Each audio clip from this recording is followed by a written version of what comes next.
এমনি আমি খেতে এটা বিলি বড়া ছাড়া ভালো লাগবে না। ওটা ভিজালাম, হ্যাঁ বাটলাম। কবে ভিজেছেন?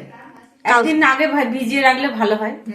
মানে আজকে করবে তো গতকালকে, ভিজিয়ে রাখবে, গতকালকে ভিজিয়ে রাখবে।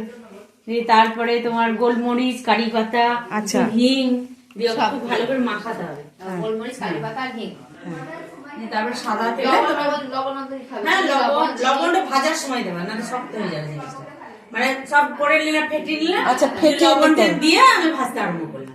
ও মানে সঙ্গে সঙ্গে না, লবণ দিলে তোমার শক্ত কাঠ হয়ে যাবে সঙ্গে সঙ্গে দিলে না। মানে লবণটা লবণ আগে দিয়ে তো ফেটিয়ে দেওয়ার ফাটিও না। পরে। বেশ, মানে যখন ভাজতে যাবো তার আগে লবণ হ্যাঁ, দিতে হবে। লবণটা দেবা, দিয়ে আর একটু ঘুরিয়ে নিলে, দিয়ে তারপরে দেবা, আর আঙুলে কেমন করে একটু জল নেবে হাতে, এমনি করে জল নেবে, যেমন তালের বড়া করে দিয়ে এমনি করে আচ্ছা, ওই বুড়ো আঙুল দিয়ে ফুটো করতে হবে। দিয়ে ওটা শুধু ভেজে নিতে হবে। দিয়ে গোল করে নেবে, জল হলে গোল হয়ে যাবে।